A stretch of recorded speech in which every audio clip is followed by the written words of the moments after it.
UKLO 1 year masters. No IELTS required up to 5 years visa. High visa success rate. చీము నెత్తురున్న ఏ తెలంగాణ బిడ్డైన రాజీవ్ గాంధీని ఒప్పుకుంటారా? సరే, మీరు అంటుండొచ్చు ఆయన ప్రధాని కదా అని. 17 మంది ప్రధానులు ఆయన ఒక్కరండి. ఆయన గొప్ప ఏమంటారు కదా, ఫ్రీడమ్ ఫైటర్ ఏం కాదు. ఆయన ఎవరు? 17 మంది ప్రధానులు ఒక ప్రధాని. నిజం చెప్పాలంటే ఆయన మీద బోఫర్స్ కేసులో, బోఫర్స్ స్కామ్ లో ఆయన పేరు కూడా ఉంది. అందరికి తెలిసిందే, నేనేం కొత్త చెప్పాల్సింది. బోఫర్స్ స్కామ్ లో ఆయన పేరు కోడే కూసింది. ఇంకేమంటారు కొందరు, ఆయన ప్రధానిగానే ఉండి ప్రజాసేవలో చనిపోయిందని చెప్పి ఇంకో అబద్ధ బూటకం మాట. ఆయన చనిపోయింది ప్రజాసేవలో ప్రధానిగా ఉండి కాదు. 1991లో తమిళనాడులో ఒక ప్రాంతంలో కాంగ్రెస్ నాయకుడిగా, అధినాయకుడిగా కాంగ్రెస్ తరఫున ప్రచారం చేయనికపోతే ఎల్టీటీఈ వాళ్ళు చంపేశారు. చంపినరు అనేది వాదన. అంతేగాని ఆయన ప్రధానిగా పోలే, కాంగ్రెస్ నాయకుడిగా ప్రచారానికి పోతే అక్కడ ఆ ఇన్సిడెంట్ జరిగి మానవోం జరిగి చనిపోయారు. మరి ఆయనకి ఏ రకంగా హక్కు ఉంది? ఇంకా చెప్పాలంటే ద్రోహ చరిత్ర ఉంది ఆయన కుటుంబానికి. ఆయన తాత నుంచి భార్య వరకు. తాత 1956లో నెహ్రూ గారు పెద్ద మనుషుల ఒప్పందం అని ఒకటి పెట్టిండ్రు.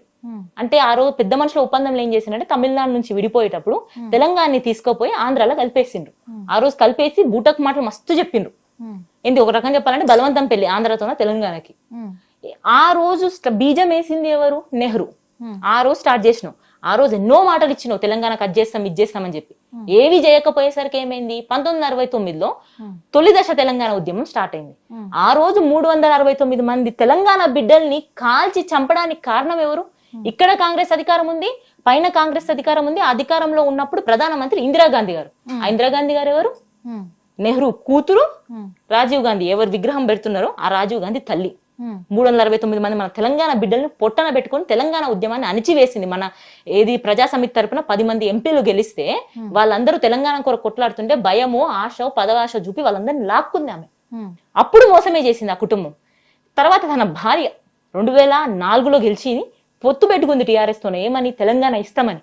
తీరా ఇయ్యకుండా హ్యాండ్ ఇచ్చి 2014 వరకు 10 సంవత్సరాలు నానిస్తే 1200 మంది తెలంగాణ బిడ్డలు ఆత్మ బలిదానం చేసుకున్నారు. తెలంగాణ రాదేమో, మేం చస్తేనన్నా కరుణించి ఇస్తదేమో ఆ తల్లి అని. 1200 మంది చస్తే గానీ ఆమె తెలంగాణ ఇయ్యలే. అంటే ఆయన తాత నెహ్రూ నుంచి తల్లి ఇందిరాగాంధీ నుంచి భార్య సోనియా గాంధీ వరకు తెలంగాణ ద్రోహులే.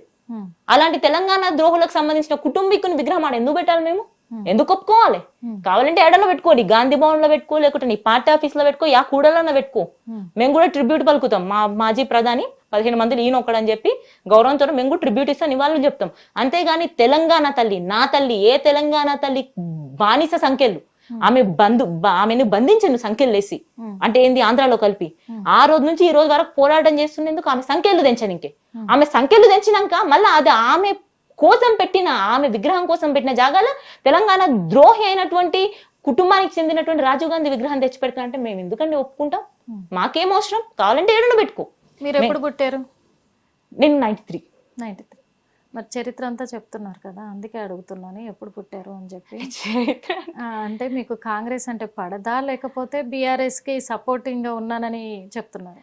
లేదు, కాంగ్రెస్ అంటే పడకపోవడానికి ఏం లేదు. మా నాన్న ఫస్ట్ కాంగ్రెస్ బీఆర్ఎస్ లో చేరే ముందు, ఫస్ట్ 2001లో ఉద్యమం స్టార్ట్ కాకముందు మా నాన్న కాంగ్రెస్. తర్వాత ఉద్యమం వచ్చినాక తెలంగాణ కోసం కొట్లాడాలని నాన్న బీఆర్ఎస్ లో జాయిన్ అయ్యారు. అమ్మ ఫస్ట్ జెడ్పీటీసీ కూడా పోటీ చేసి ఓడిపోయింది, అది వేరే విషయం.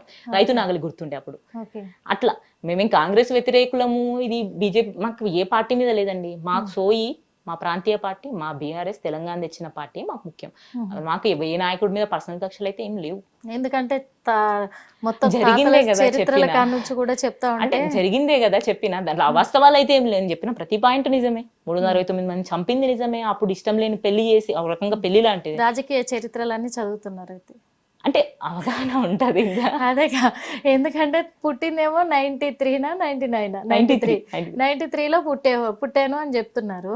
ఇప్పుడు చరిత్రలు ఏమో ఎన్నో సంవత్సరాల చరిత్రలు చెప్తున్నారు, అందుకే అడుగుతున్నాను. మరి బుక్కులు తిరిగేస్తున్నారు. అంటే తెలంగాణ మీద సోయిన వాళ్ళకి గతాన్ని, భవిష్యత్తుని, వర్తమానాన్ని ఆలోచన చేయాలి కదా. నా తెలంగాణ తిరిగేస్తూ ఉంటారు, చదువుతుంటా. ముఖ్యంగా వీడియోస్ చూస్తాను, చదివే కంటే కూడా డాక్యుమెంటరీ లాంటివి చూస్తాను. ఓకే, అంటే